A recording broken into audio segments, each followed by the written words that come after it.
You've seen cheap pedals get some amazing modifications, but does it actually work? In today's episode, we're going to be modifying the best budget fuzz that money can buy. It is, of course, the Behringer Fuzz Bender. We're going to be using vintage and mojo components to see if we can unearth a classic. Here we have it, the pedal that everyone's fussing over. It is, of course, the Behringer Fuzz Bender. I've got to say, the enclosure for this is particularly well done. I mean, it's like a mini Mark II tone bender. It's great. Now, shall we see what's inside? I should really use a tool for removing these knobs, but I'm not going to. I'm just going to lever them off, and actually I might replace them with a set of my own knobs. One thing of note as well is this switch. They're not messing about with that, are they? It's a beast. Anyway, let's take a little look inside, shall we? And here it is, the moment of truth. And, of course, you can't see anything. I'm going to go ahead and get this circuit board out and see what we're dealing with. One thing of note, though, I can actually see some through-hole components. So that's going to make modding this much, much easier. So it seems that they've gone with the PCB for the 3-pole double throw switch design. I think this is a bit unnecessary because, I mean, it's only a simple fuzz, but there you go. So here's my first area of concern with quality is the switch that I was absolutely melting over in the beginning has a PCB attached to it with then these sort of slots, like a row of spikes to go into a row of holes with no physical connection on there. I think that's a mistake in my mind. I would have probably just wired that in with wires. I mean, maybe it affects the manufacturing process. I don't know. But yeah, I thought that was a bit poor. But that's the first thing that I've seen on here that is poor. Before we get into the actual circuit, I did ask in one of our podcasts whether I should refinish this enclosure. And everyone said to refinish it. However, for me, I really like the Fuzz Bender writing. It's Battleship Grey. So my plan is to add in some nitrocellulose lacquer over the top of this. Then I'll put a Hello Sailor decal above the Behringer so you can see it's a Hello Sailor mod. And then maybe do some sort of pin-up lying down here or some sort of pin-uppy type thing there. I'd love to know what you think in the comments. And by the end of this video, you should be able to see what I did do in the end. But on the whole, though, these enclosures, I mean, if someone had made these enclosures and were just selling them, I'd have paid £50, £40 per enclosure. Just for the enclosure, with nothing else. So, kudos to Behringer, this is pretty decent. The inspiration for today's video come from my good pal Mr. Budget Pedal Chap. He's done demos of all of these Behringer pedals. Spoiler alert, they sound great.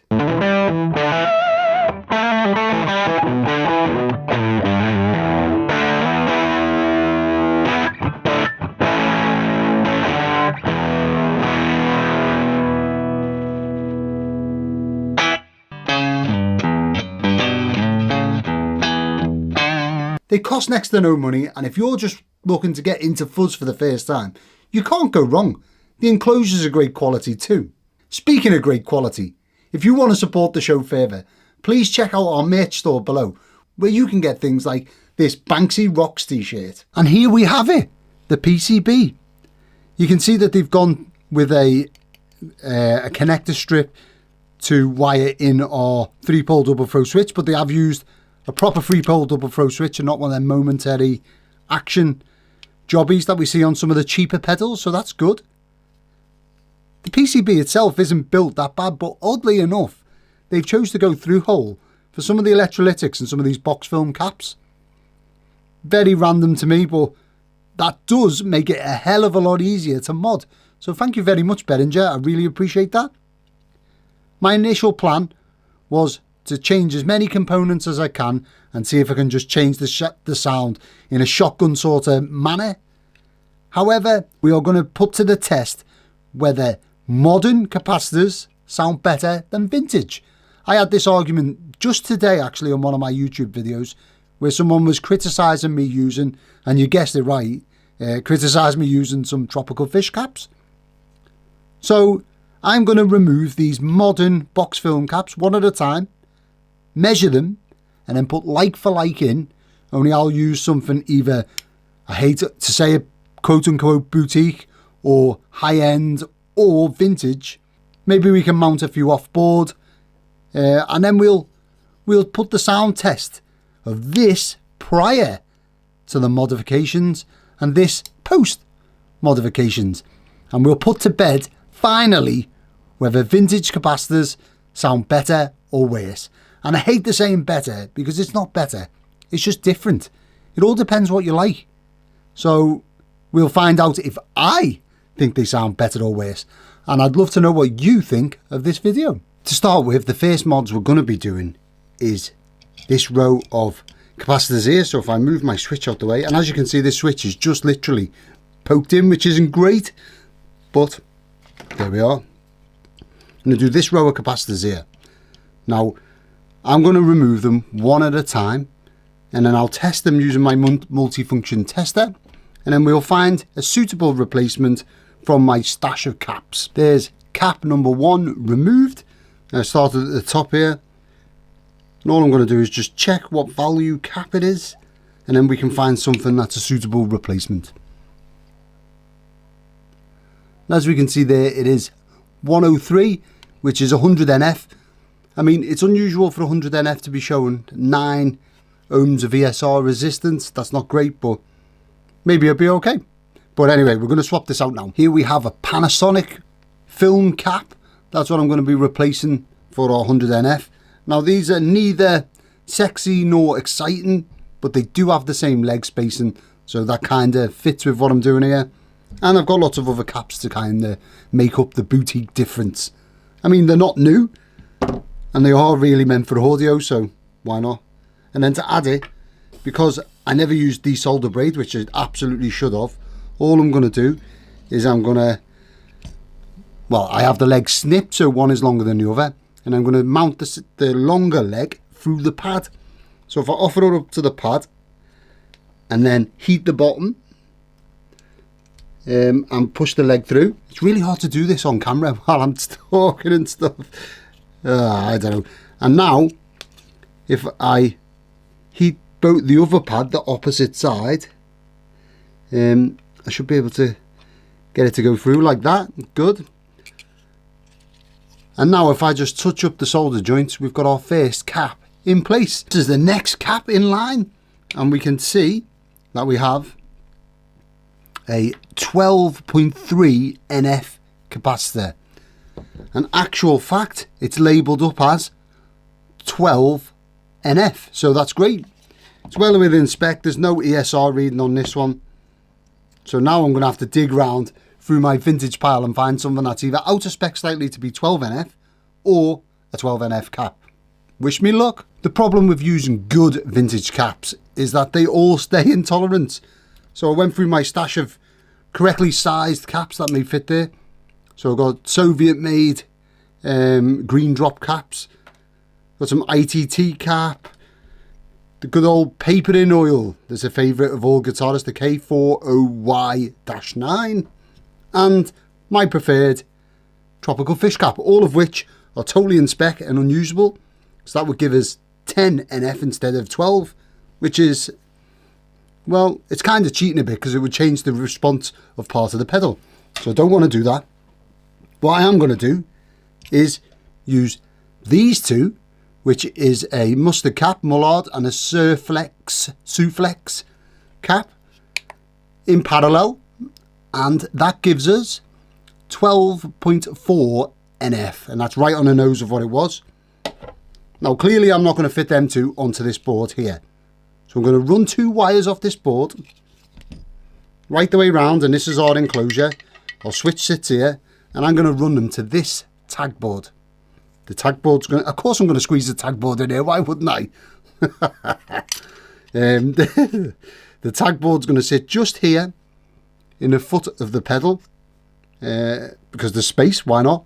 And then I'll run wires to these, and actually I'll use one tag for these, and then it'll leave space for maybe other components that we might want to add. I've shown this many times before, but when adding wires to a PCB like this with small solder tags, best way to do it is if you skin your wires, then fan them out with your snips and clip half the wire away. and then fan them out with your snips and half the wire away, and then when you give them a twist, the wires will be thinner. Now, I've had lots of people tell me, not lots of people, 1 or 2 people tell me this will affect the capacitance of the wire, which it will, and you know, and it's not accurate, it won't be as strong, all of this. That is absolute rubbish for this sort of thing.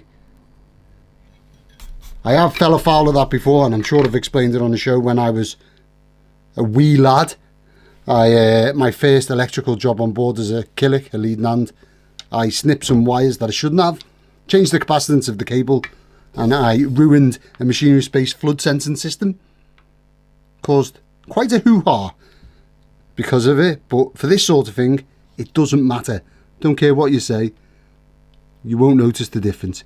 I could in fact use thinner core cable if I wanted to, or solid core cable or anything like that, and it would just change the absolute capacitance of it. It makes absolutely no difference. Absolute? I'm saying absolute a lot today. I have a feeling I'm probably going to get challenged in the comments for that, but there you go. We do love a good comment war. Okay, so now they're in, what I'm going to do is just add in a little bit of heat shrink, because that'll keep them together and make sure that I don't attach these wires to a different capacitor. Maybe I'm going to use the rest of them tags for something else, and you know, I don't want to fall foul of that and completely change the sound of the pedal. And in actual fact, of course, I'm rooting for the vintage sound and better. So if I connect the wrong cap to the wrong place and it sounds worse, vintage will lose, and we don't want that. Or maybe you do want that, let me know in the comments, I don't know. Alright, now on to the next cap. I almost forgot to show, I have indeed stacked these 2 caps together to give us our 12 NF. It's looking rather handsome if I do say so myself. Now, one thing I will say is I get a lot of people telling me this is going to make no difference, you won't hear it, you're putting fragile old components into a new pedal, blah blah blah blah blah. If this made no sonic difference, just to be clear, I would still do it just to have these old caps in a pedal. I'm nostalgic, I like history, you know, I like the idea of reusing old components, I like the fact that they're rare and hard to come by, or much more rare than the newer components. I don't care, I would still do it. What about you? Would you rather buy a pedal with vintage components or with new components? You know, both are valid. Anyway, moving on. This is our next cap. Let's see what we get. Okay, so that's 4,940 PF, which is basically 5 NF. So 4,000 PF would be 4 NF, 4,940, just under 5 NF. So let's see if we can find something suitable. Here we have an old Erie capacitor. It is a 4.7 NF cap, 250 volt. I'm going to test this and just see if it'll give us the right value, mainly because it's a small size and it'll fit in there. So that is 5110 PF. So 5.1 NF. I think that's about as close as we're going to get to it. So I'm going to use this. Here we find the limit of Hello Sailor's patience. And I sacked off this cap. It was much too fiddly to get it to fit through these small holes. So that is now gone. I've replaced it instead with this. It's a 4.7 NF Soviet silver mica cap. Mica. It's huge. I like these caps. It'll fit on the board. Don't have to mess about. And it scratches my itch for having huge caps. Just attach 2 wires and heat shrunk them to the board. That's fine. Now we're on to the next cap, which is here. And this is a 12.99 NF cap. So that's another 12 NF cap. Yep. Let's see if we can find something different this time. Okay, digging through my stash, I found these 2 0.0056 caps, which are 5.6 NF caps. Obviously this one's a lower voltage than the large one. It is tiny. These usually test great. Just going to clean the leads, and then we'll stack them in parallel, which of course doubles their capacitance. I mean, I don't know how much people know about capacitors, but if you If you stack them in parallel, i.e. wire them on top of each other, it doubles the capacitance.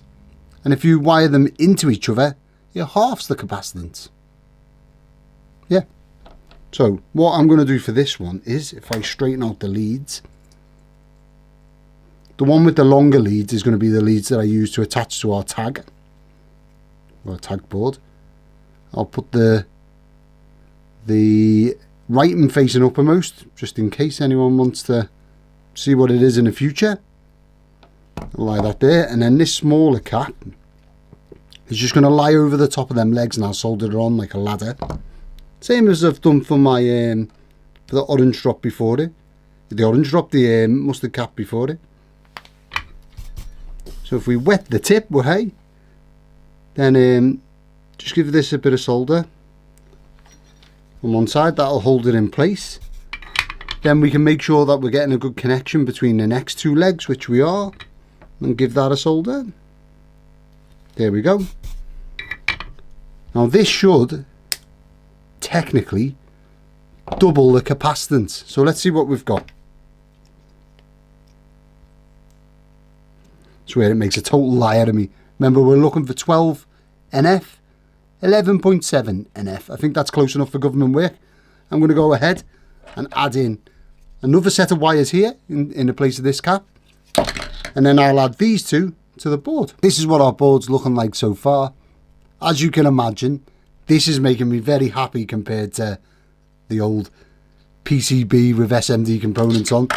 This is really really doing it for me. What can I say? I mean, I get so many comments on my videos, people telling me it's pointless and stuff, and basically telling me it's worthless. My whole business model. Thanks for that, guys. But for me, this just looks so much better. Whether it sounds better or not is completely irrelevant to me. Well, not completely irrelevant, that's a lie. I want it to sound better. But looking better and making me feel good is, you know, it's what does it for me. Anyway, let's go ahead and move on to the next capacitor. Now we're on to the final cap, and you guessed it, it's labelled up as a 12 NF again. So no doubt I'm going to be using the last tag on my board. And there we go, 12.6 NF. Now for this one, just to be a bit different, I'm going to use this ITT 10 NF cap. And then this small polystyrene 2.2 NF cap in parallel to make 12 NF. For no other reason than this is going to be closer to the enclosure edge, so I want it to be smaller. And it really makes me feel better that all three 12 NF caps are going to be made up of two different vintage caps in each bit, which, you know, you may like or dislike that. That's completely your prerogative. Right, so there we go. I'm going to take my 10 NF cap, lie this in the middle, and because I've got long legs on this one, I can in fact just wrap them round, which will give us that good mechanical connection that I love so much. I actually watched the video where they disputed the importance of having a mechanical connection or not. I mean, it seems fun to me, but also a moot point. As long as there's a connection, who cares? I used the mechanical connection just because on board a warship you're getting thrown around quite a bit, and if the wear should happen and you get hit by something, I mean, I don't know if anyone's watched the beginning of the Pedal Dive podcast. We have this video of a torpedo hitting a Type 12 frigate. Oh my god, it just rips the ship to bits. So if you're getting hit by something, you know, and there's any small chance that the bit of kit that you've worked on will still work after that, that's a bonus. Although in its case of that Type 12 frigate, which was one of ours, and an Australian submarine actually torpedoed it as a test, there's no amount of mechanical connections that are going to save that bad boy, I'm afraid. It's quite terrifying. Not entirely sure why I chose that for the Pedal Dive podcast, though. I should have maybe chose something without the thing that I work on getting obliterated. Who knows? Anyway, this tag board's getting quite congested now. You know, clean my tip and wet the tip. Oh, my solder dispenser's wrapped up in knots there. Brilliant. Well done, Joe. Let's go over here first. I've just realised that I forgot to show you what this actually tests as. So if we just snip the ends and straighten it up. It's looking rather congested now, isn't it? Do away with that box cap. I believe Behringer actually make their own capacitors and components, and that's why they can offer them at such great prices. Because let's face it, these pedals are insanely good prices for what they are. They sound great. There you go, 11.8 NF. Close enough for government work, and that is it, of course, our final cap. I'm going to go ahead and add the wires in, and then we'll attach it to this and see what we get. You may have been wondering what I was going to do with this enclosure. Well, there we have it. All I've done is added a small decal, a Hello Sailor pin-up, and a flash coat of nitrocellulose lacquer over the top. Really, I should have put several more coats, sanded it and all that jazz, but I just wanted to get this pedal finished, get this video out there to you, and I'm really not selling this pedal for a lot of money, so whoever buys it just gets a few extra vintage components in there. Now, to rebuild this, I'm going to attach this onto here first. This the 3-pole double throw switch just literally clips on. This is so much better than the Joyo way of doing it. These wires are much better, and look, they've even scooped the bottom of the battery snap. So, because obviously taking the battery in and out is going to move that about, probably cause problems with the board, and they've gooped it. That's great. Probably the only use of goop that I'll accept. Now, I imagine that they mount this into here and then add it onto the board, but I'm going to do it the other way around. I'm going to clip it onto the board. There's our switch. Next bit, I'm going to make sure that these go out of the way. I'm not quite sure how I'm going to squeeze them through, because we do have a screw that goes through here. And if we offer that up to the board, we can see that there's space around the outside here. So I'm going to put them out to the side and then fit this. So as we can see, I normally do cut these battery snaps off because I can't stand them, and I never use batteries unless I absolutely have to for anything, i.e. germanium. There we go. There's our board in place. That was rather easy. I'm going to take my... Oh, do you know what I've missed? Damn. Well, there's the test fit complete. What I've missed is... I'm pretty sure these were on here.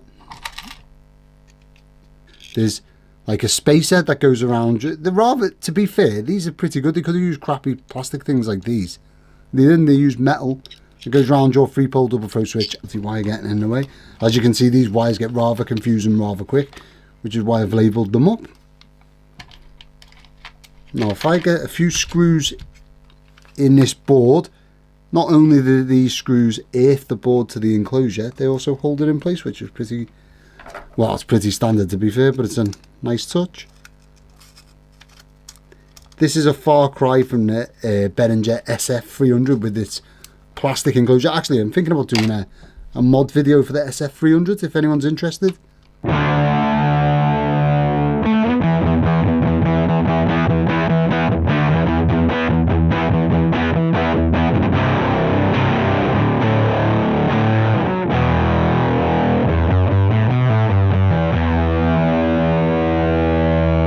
I'm going to get one, mod it, give it true bypass, and then put it in a standard metal enclosure, because they're great pedals.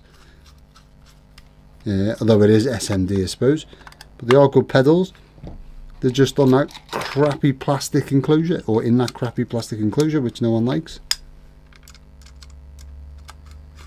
Right, and I'm guessing they used to do the plastic enclosures because there weren't too much call for the die-cast ones, so they couldn't make them cheap enough. I don't know.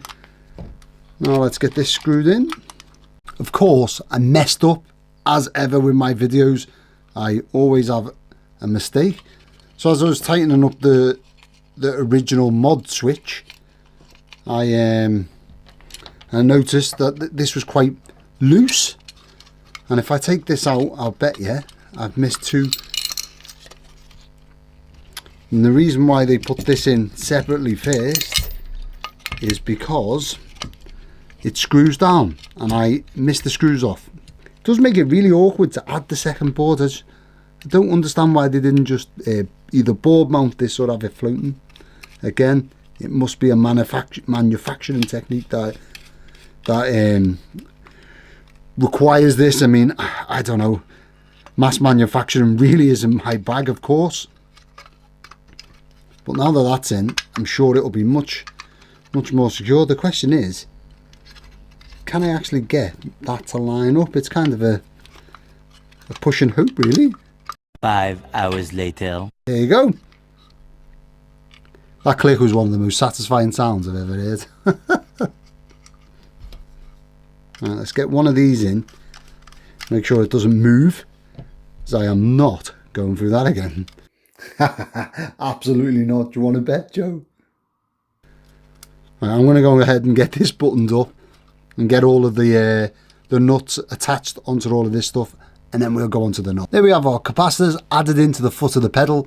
It's quite a contrast between the green of the PCB and then the tag board at the bottom. I kind of like it.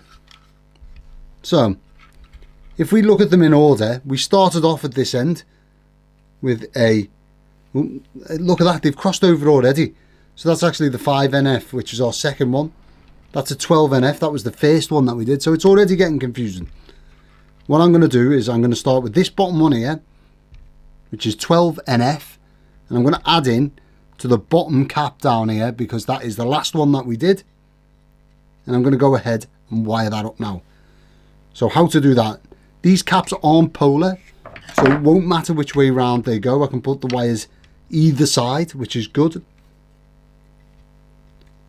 So the wire that goes to this side, I'm actually going to feed through the board. There's no need to do this, but this is just what I'm going to do.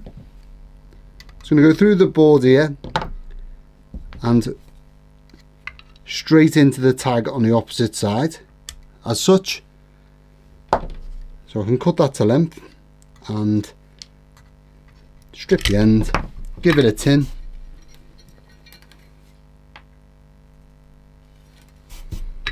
and then that should go straight into this tag here. I mean, these are all 12NF, so it doesn't really matter which way round I put them in, as long as the ones that are supposed to be 12NF are 12NF.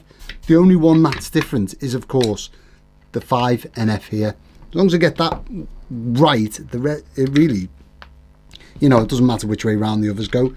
I'm just doing them in order because that's the way that we said that we were going to do it when we were taking them all out in the first place. So I'm just going to follow that. And then the other half of it, you just do the same. The opposite end of this cap.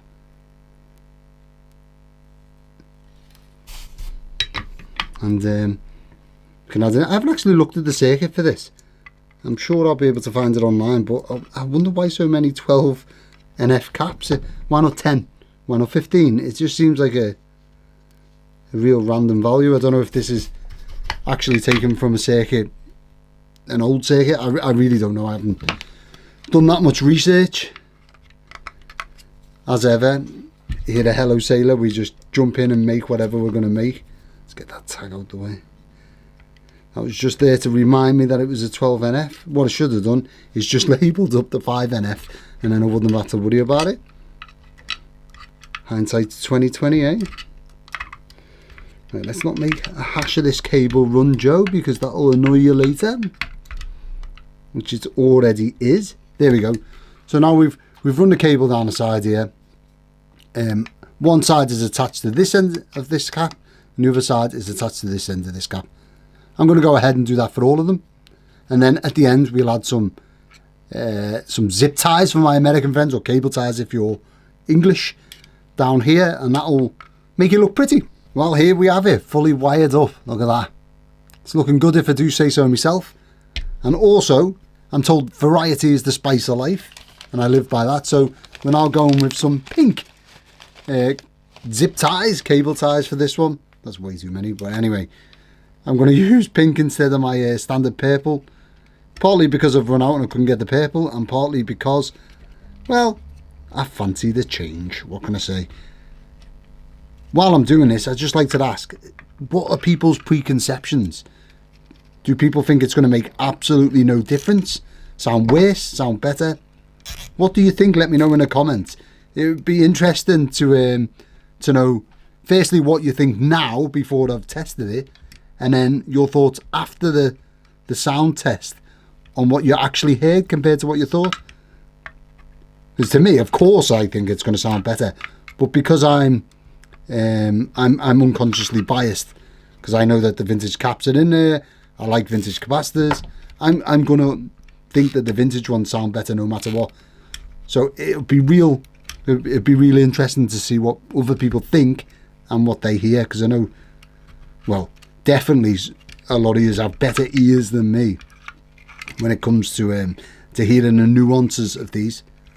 Now I will, as with the Axis fuzz pedal that I recently did, I will demo it with the TC electronic wiretap with someone who can actually play guitar playing, and then I'll also demo it with me rolling the volume back of my, it's going to be my gold top Les Paul I like, because this is a tone bender. I will try it with the tone bender and with some other pedals. You know, I've got like a treble boostery type pedal from Memory Lane Electronics, and then a friend of the Pedal Dive podcast and this show, he sent me out a pedal, so we're going to test this with that too. He won a competition for the Demodash Effects pedal circuit that I built, and wouldn't actually accept the pedal without sending me one first, which is pretty insane and cool of him at the same time.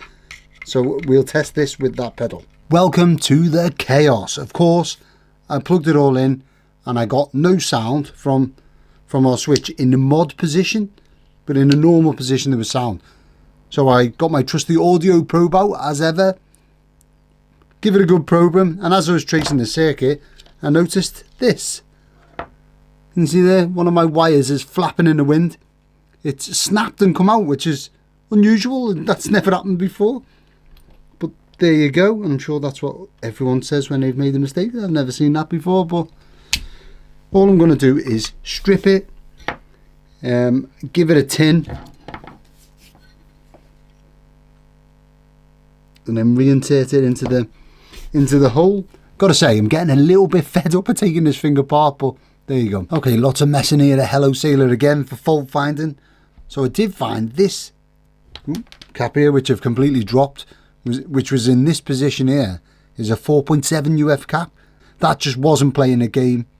As soon as I removed it and replaced it, it started working. The pedal started working. It was still intermittent them, and I couldn't figure it out. It took me the longest time. And so if I remove this out of the way, this attaches to the board on these spikes, if you like. It's so random. It just literally sits on some spikes. Brilliant. Not soldered in. Not my favourite way of doing it. But these little pins down here, there's actually hairline fractures on them where I've been putting the switch on and off and wiggling it about, and basically it was my fault. But I cracked all of these on both sides, so it was intermittent. I've resoldered them now. The switch works. I'm going to go ahead and build this pedal up again, and then we'll get to the sound sample. Some more shenanigans. The snag with this trace here, you can just see it swinging in the wind. If I can have it down this here. So this trace lifted brilliantly from one of the pads.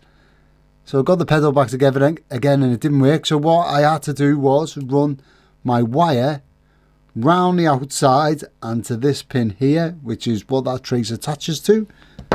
I'm just going to go ahead and snip that off so that it doesn't short out on anything. I think at this point the best advice I can give to anyone is, if you're buying this pedal to mod it, don't. But if you're buying this pedal just because you run a cheap fuzz that sounds amazing, buy it.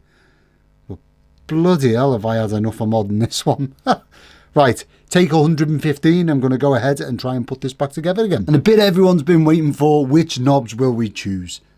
Well, let's take a look. First of all, I've got these brown Bakelite knobs. These are like the same as a Rickenbacker guitar from back in the day. I got these all the way from Argentina, funnily enough. And I really want to find a project for them. However, I'm afraid this is not that. They just don't look good on this pedal at all. So we can discount them completely. Now, this is the rest of them. What would you choose out of these? These are vintage hi-fi knobs. I do actually like how these look on this pedal. The black and silver kind of goes with the theme. Then we've got our Neve ones. Everyone knows I love these Neve style knobs. They kind of go with the orange of her hair and the red of her shoes. In my opinion anyway. Then we have these black cupcake knobs with the gold trim. Now I love these, but I don't think they suit this pedal. I'm probably going to discount them right now, but let me know in the comments if you like these ones. They will no doubt go on an Abbey Road fuzz of some kind. And then we've got our standard Dumble style with chat knobs. I'll let you say in the comments what you would have chose yourself. And whoever buys this pedal can actually choose themselves. What was going on with that? I can't believe how many mistakes I made, and I can't believe how many crack solder joints, traces lifting, failed components.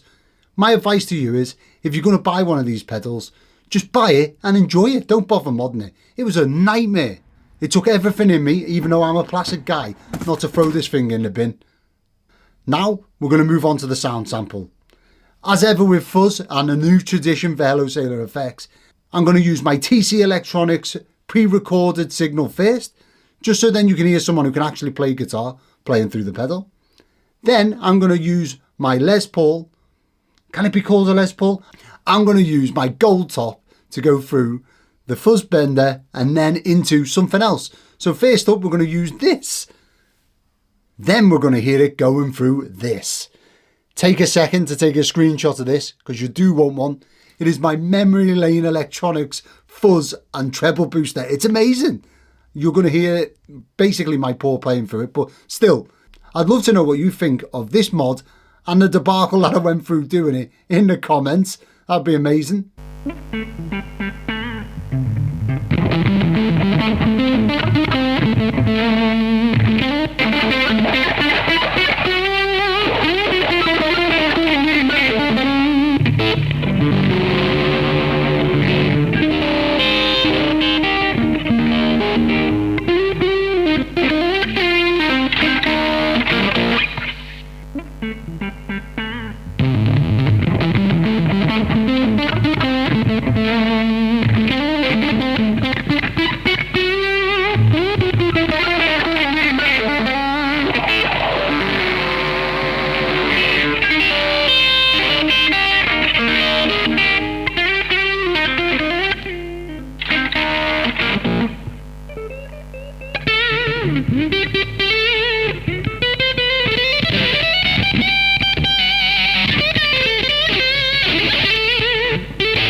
If you've made it this far through the video, you're going to love this video where I show you how to mod a Joyo Voodoo Overdrive. Cheers.